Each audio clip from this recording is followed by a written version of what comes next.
Hi, magandang hapon po mula dito sa Cherry Hill, New Jersey. Um, Manonood na sana ako kasi naka-day off ako ngayon. It's Saturday. So magpahinga na konti.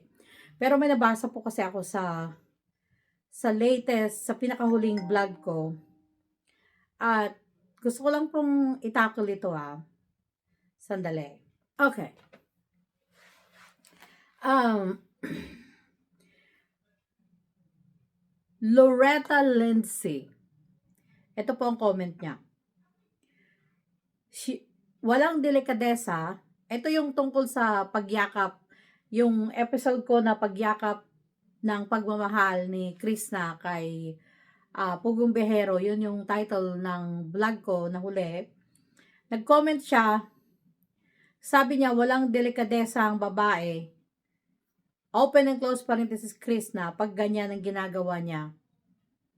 And then, dalawa yung comment niya po. Sasagutin natin to. Yung isa, she really need to go to the dentist badly to make badly for makeover. Yon. Ulitin ko she really need to go to the dentist badly for makeover. Yan. Sasagutin po natin to, itong dalawang item na sinabi ni Loretta Lindsay. Kaya yan po. Nag-snow magdamag kagabi. Kaya nakakatamad lumabas to go anywhere. Lumabas na kami ng anak ko. But anyway, sasagutin ko po to Walang delikadesa ang babae, Krishna, pag ganyan ang ginagawa niya, meaning yung pagyakap. I beg to disagree because ang taong unang-una, kapag pag-usapan lang natin yung simple na pagyakap, pag hindi natin to bibigyan ng kahulugan, yung simpleng pagyakap ni Krishna kay Sir Paul dahil sa mga bagay na natanggap niya na hindi niya inaasahan gaya ng flat screen TV, refrigerator, two-door refrigerator, hindi lang yung one-door two-door refrigerator. Ibig sabihin kasi pag two-door, medyo mas mahal siya. At yung karaoke speaker niya. Nasa Pilipinas po ako mula November 2024 hanggang February 2025. At namili kami ng mga appliances Pilipinas. At yung mga prices ng binili ni Sir Paul as hindi siya basta-basta. Pag ikaw na lumaki sa kawalan, ni kailanman hindi ka nagkaroon ng refrigerator sa loob ng bahay o nagkaroon ng flat screen. Kung maalala nyo yung pinalitan na TV ni Sir Paul is super luma na yung makapal ang dimension ng TV, luma na, and then wala ka pang speaker, karaoke speaker, sa tala ng buhay mo, meron silang maliit na speaker. Kumpara mo yung ganyan, kumpara mo yung masyadong malaki, I believe hindi bumababa ng 20,000 yung ganong mga klase. Bigla kang magkakaroon na gano'n na hindi mo talaga inaasahan. Yung reaction ni Krishna is a natural reaction. However, kung bakit ko nireactionan, dahil yung way na pagyakap niya, na unconsciously, hindi niya sinasadya yung kanyang ginawang klase ng pagyakap, kaya nga ako nag-reaction. Dahil lumalabas yung totoo from the inside na probably hindi pa alam ni Krishna na ganun nga yung nararamdaman niya, na the way na ganun ang pagyakap niya kay Sir Paul. Ikumpara mo doon sa teleserye, yung ginawa niyang pagyakap, ikumpara mo dito sa pagyakap na to, it is more than na pasasalamat yung klase ng yakap na yon.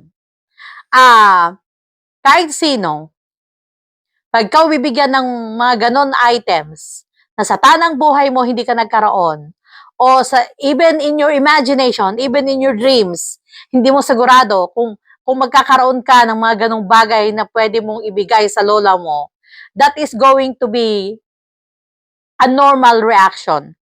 But the way that she did it unconsciously, yun yung point doon, yung tinakil ko, yun yung nireactionan ko, nasa yung pagyakap niya na to the point na like this, yun ang nireactionan ko. But, it is very normal na, kaya na sinabi ko, walang-wala ka, bigla kang binigyan, that is going to be your reaction.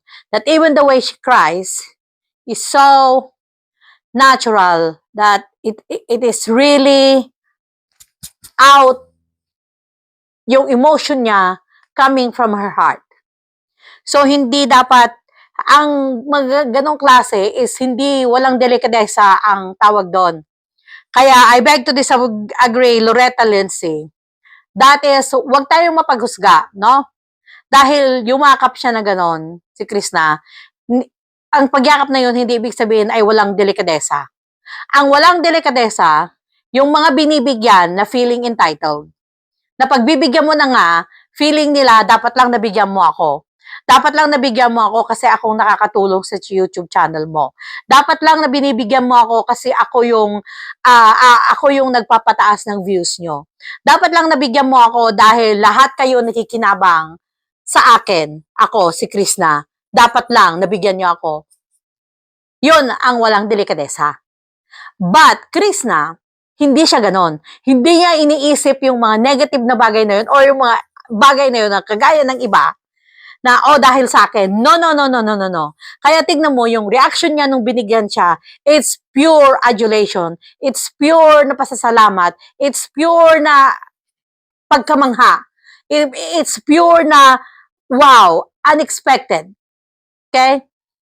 So, wag natin pwedeng sabihin na yon ay walang delikadesa.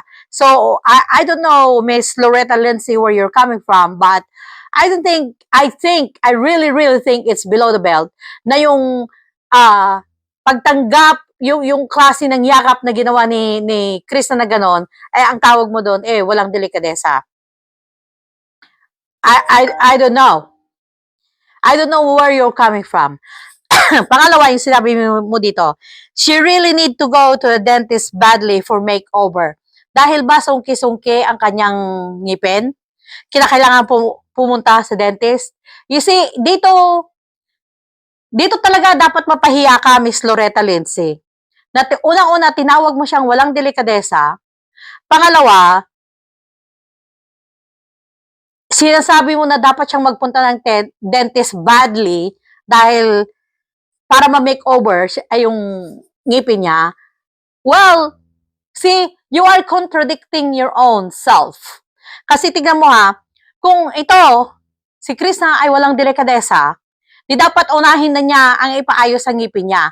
Kung siya ay puro lang vain, puro lang pampaganda, puro lang feeling beautiful ang iniisip niya, yes, uunahin niya yung pagpapaganda ng ngipin niya.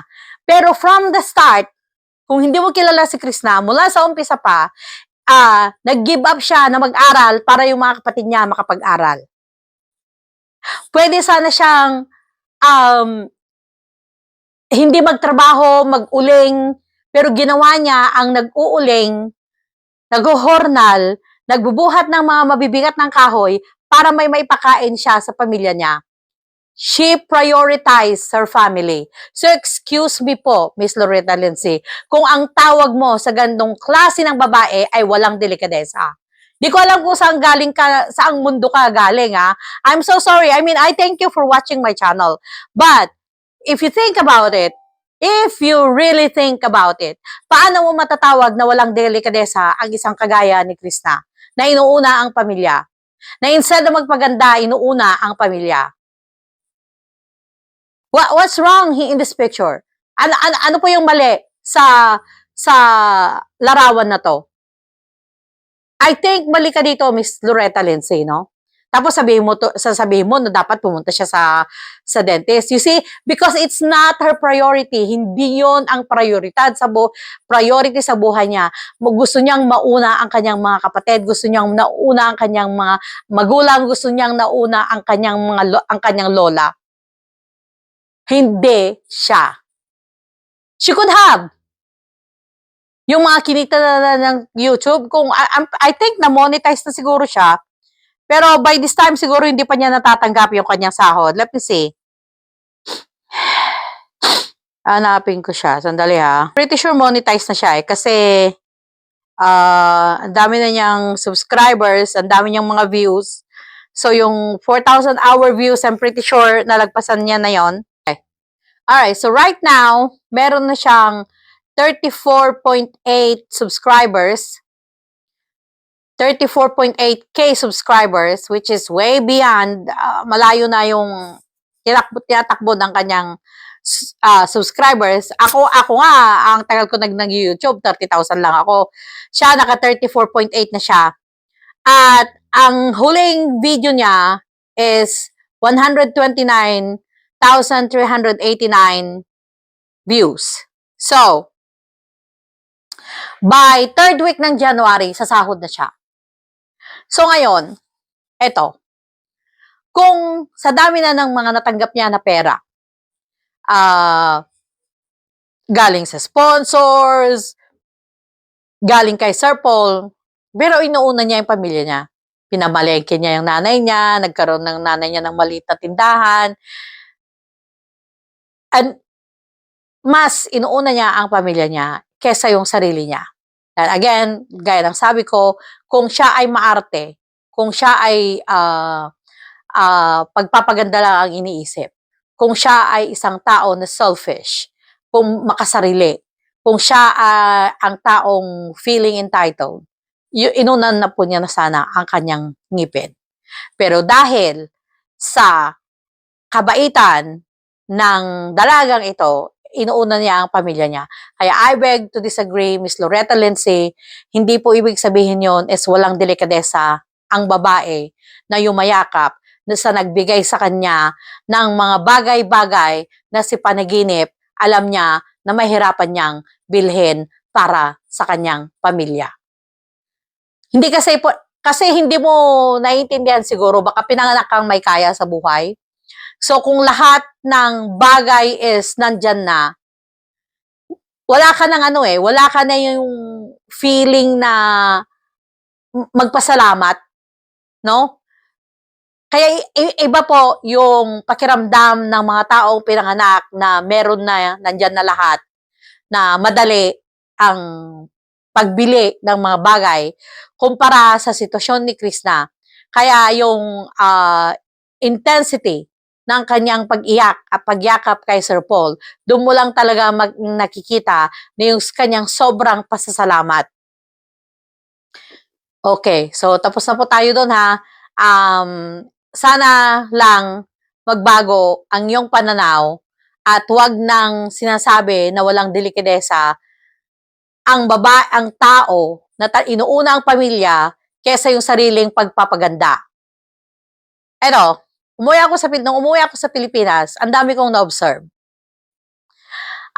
May mga na-observe ako, hindi naman lahat, pero may mga na-observe ako na inuuna ang pagpapaganda, pagpapamodel-model, pagbili ng mga maraming damit para Instagrammable ang mga pictures kesa tulungan ang magulang para makapag-aral yung ibang mga kapatid or matulungan ng nanay instead na mamalengke, pinambibili ng mga pagpapaganda. Ayun ang masasabi ko, walang delikadesa. No? Yes, I have observed that personally with my own eyes na mas inuuna ang pagpapaganda, ang pagbili ng mga gamit-gamit, ng mga bagong mga damit, bagong mga sapatos, mga makeup, mga bags. Nako, kung magpa-picture, kinakailangan papalit-palit ng mga damit. Okay, so, hey, again, hindi natin hinuhusgahan ang mga taong ganon. Okay? Mas lalo na si Krishna. na inuuna ang kanyang pamilya. Inuuna ang kanyang lola, ang kanyang nanay, ang kanyang mga kapatid. Di bali na siya'y mag-uling. Di bali na siya'y magbubuhat ng mga troso. Di bali na siya'y nasa bundok. Tingnan naman kayang-kaya niyang umakyat ng kahoy. Yon ang walang delikadesa? Excuse me. Baka po kayo ang walang delikadesa. No? Kasi even the very rich people, they're not really going to say something like that. Ang alam ko talaga, okay, so let me give you an example. Alam niyo yung mga super rich sa Singapore? Yung mga ultra rich. Yung mga talagang hindi, yung grabe ang kayamanan. Hindi mo sila nakikita na gumagamit ng mga designer bags. Pag nagpupunta sila ng supermarket o ng malls, they're not using designer bags. Itong mga ito, na pinanganak talaga na mayaman, hindi mo talaga makikita na, hindi kagaya ng mga biglang yumaman na, yung mga biglang yaman ng mga tao na, nako, naka Louis Vuitton ng bag, naka Chanel ang sapatos, naka Ferragamo ang mga damit, ang sunglasses, naka Chanel, branded. It's so tacky to look. So, balik tayo sa usapan, nawawala na po tayo. Kaya, ikaw siguro, Miss Loretta Lindsay, kung, I don't think na you were born rich. Kasi, kung you were born rich, hindi ka ganyan umasta. Hindi ganyan yung pagtingin mo sa isang kagaya ni Krishna, no? So, probably ikaw yung isa na biglang yumaman, biglang umangat sa buhay, at ang tingin mo na tuloy sa iba is mababa, tingin mo na siguro sa iba is dahil lang sa hindi mapaayos ang ngipin. Ang mga mahihirap po kasi, inuuna ang bumili ng bigas. Inuuna ang bumili ng pagkain ng pamilya bago po gamitin na pumunta sa dentist at gumastos ng libong piso para lang magkaroon ng brace o ano pa man na gagawin sa mga ngipin para umayos. Ayun po, yun, Miss Loretta Lindsay. Okay po? Yes. At kung gusto mo naman, kung super rich ka talaga, at napapangitan ka kay Krishna at kinakailangan niyang magpaayos talaga ng ngipin sa iyong palagay, unang-una, pinapanood mo siya, so ibig sabihin, you like her? Or whatever is your purpose in watching her? Or you don't like her? Or you're just watching to bash? Whatever is your reason, kung kaya mong magbigay ng pera, or go ahead. Give her money to go and see the dentist immediately, like you suggested. Okay po? Kaya, eto, maraming salamat sa inyong panonood. Thank you. Peace out. Bye.